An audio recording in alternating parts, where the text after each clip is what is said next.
Welcome along, Mr. Dave Holloway. It's great to have you on Getting to Know More About, which is my brand new video podcast series. How are you? I'm very well, thanks, Mark. Thanks very much for having me along. It's great to see you, and great to see you looking very yellow and blue today. Well, I've gone for the 1980s blockbuster look for the Wondelez brand. So, yeah, retro all the way, I think, is the way to be. Absolutely, absolutely. You've had a busy year, Dave. You run your own branding agency, and you've also had a great release on Amazon. You've got the Wondelez book. So how do you prioritize, firstly, running an agency and then also releasing a book at the same time? How's it all worked out for you? Yeah, well, it's an interesting time, Mark. I think, COVID has presented a lot of challenges for many, many businesses, and ours certainly was one that's had, more than its fair share as a service business.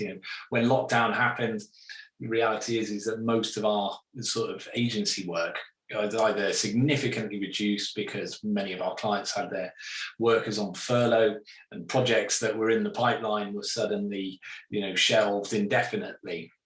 So we were always looking for ways to kind of try and, if you like, enhance our product offering. I actually started writing the book. And it didn't start out as being a book. It was kind of like I was just trying to get my thoughts down on paper, maybe around some training, and it just sort of evolved that over time. And yeah, then lockdown gave me the opportunity really to sort of refocus our attention whilst the agency work had sort of died down. We sort of then went full bore on the book and getting that over the line and doing all the other bits like recording the audio version and getting it ready for publishing, which was all kind of learning on the fly for me. But yeah, it sort of give me a natural sort of impetus to get it over the line. What was the inspiration for the book then? Well, I've run B&L, which is the branding agency, since 2007, and pretty much like my biggest headache throughout that time, even though it's a marketing agency, was outbound sales. And I always knew exactly the right people that I wanted to speak to, but like the problem was like trying to find ways to open those conversations in the right way. I'm kind of what most people would probably describe as a people pleaser in terms of personality. So for me, I find it really difficult to engage in activities where I know that the other person isn't going to be receptive. So things like cold calling, for example, where they're quite invasive and generally unwelcome, are my worst nightmare in many respects. And, as a small business as well, where resources are generally, in short supply, it's difficult to engage in other activities sometimes, like that are traditionally associated with kind of cold outreach, like direct mail can be very expensive and very difficult to track results. And then obviously GDPR came along and, sort of knocked email marketing to cold prospects pretty much on the head overnight. Although amazingly, they still seem to arrive in my inbox on a daily basis. So, but yeah, so it was kind of in the hunt to try and find a solution to all of those problems. Like how do you approach the people that you want to do work with without kind of sacrificing your time, your money, and your integrity? That I sort of came across these techniques involving personalized video messaging, which are now sort of documented and refined in the book as a way to kind of help other people overcome the challenges that I sort of was suffering for more than a decade. And they really do produce remarkable results, show them to be sort of nearly 20 times more effective than cold calling, with none of the downsides. Well, I, for one, am going to agree with everything you said there, especially near the end of the answer, because video is it's just so powerful. It's so powerful at getting your message across, way more than email, way more than cold calling.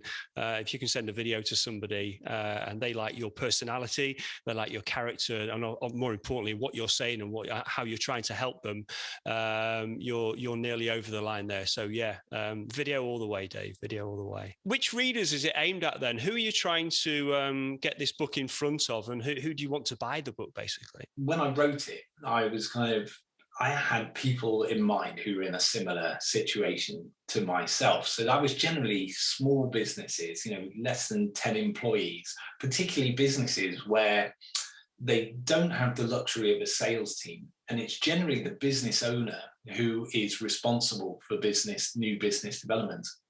But that person is quite often in a small business is not a sort of trained, like come up through the ranks salesperson. They're generally, people like myself I was a designer, you're a technician, and then you kind of graduate into business ownership without necessarily having all the skills and training that enable you to be a talented salesperson, So, and for people in those types of roles, it can be quite a barrier. It certainly was for me.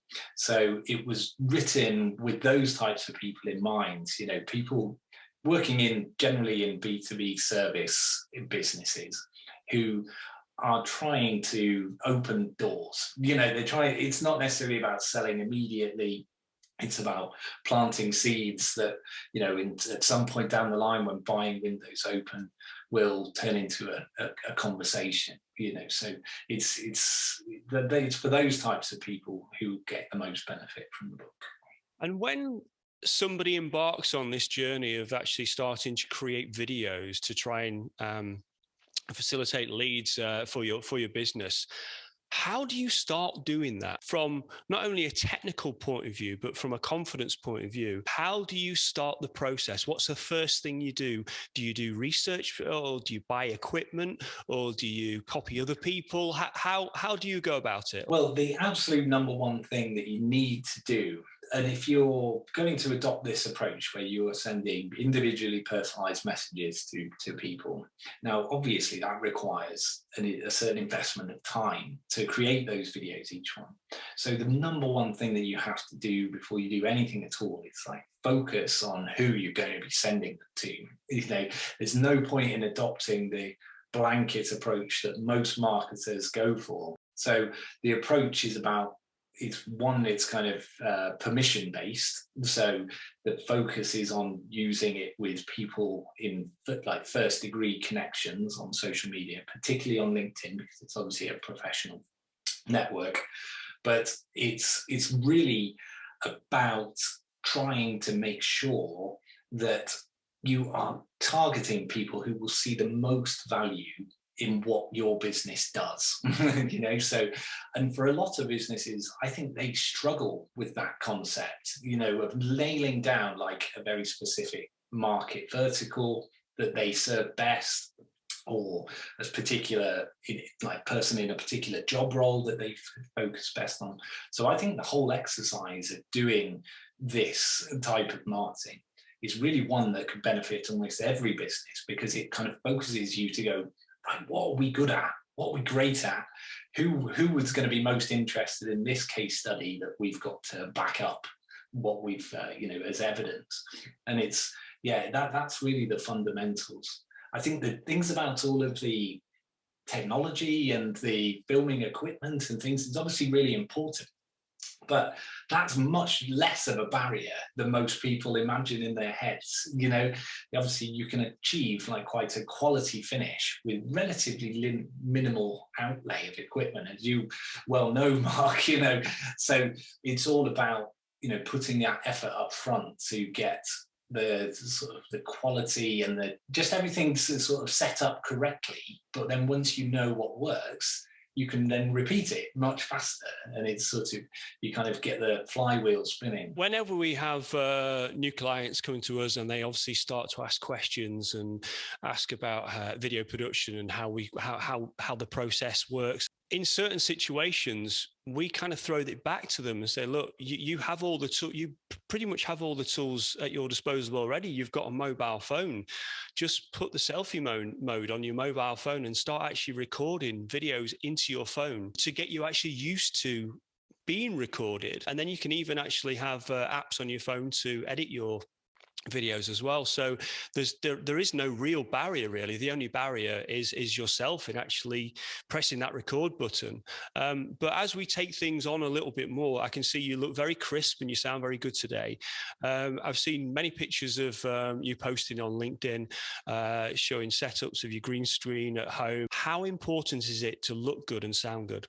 Yeah, it's absolutely fundamental to achieve the highest level production that you can within reason.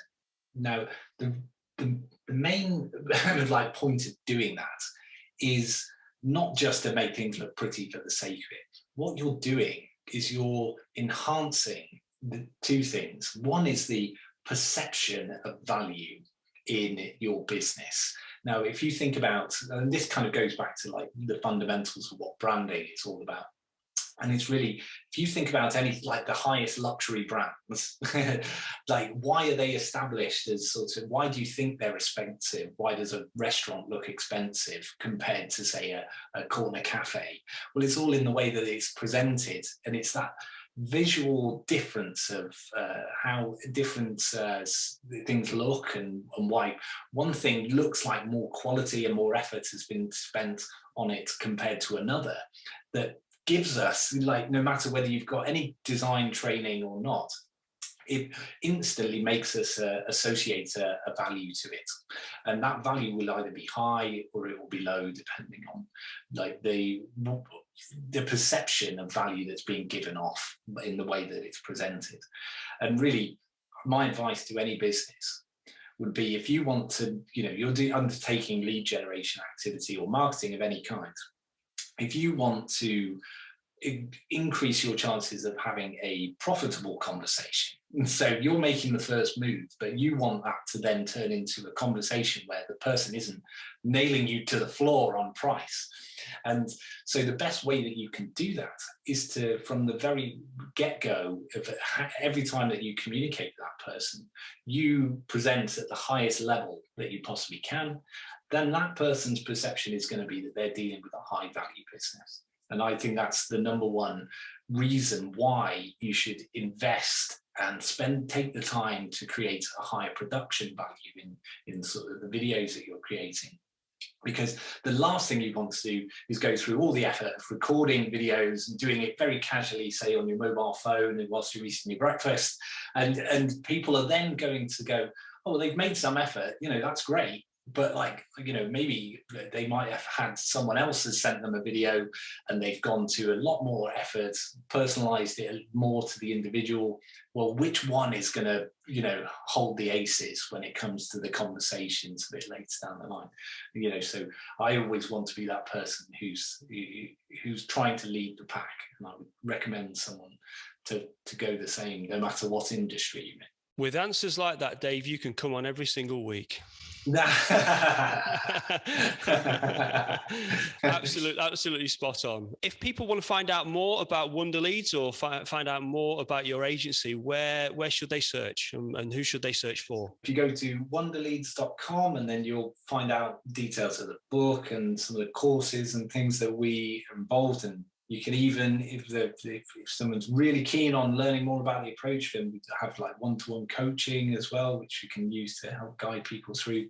But yeah, so wonderleads.com is the best place. And then if anybody's interested, obviously they can connect with me on LinkedIn. And, I tend to post sort of tips and advice daily on there. So that's probably the best place to be to sort of get a daily dose of free personalized video marketing inspiration, if you like. Thank you very much indeed, Dave, for being on Getting to Know More About. It's absolutely fantastic to hear more people embracing video, and also for people to be helping business owners and companies to actually generate more leads by using direct video. It's absolutely great to hear, and it's refreshing. So good luck with the book and good luck with everything else. Thank you for being on today. Thank you. Thanks a lot, Mark. It's been a pleasure. Cheers.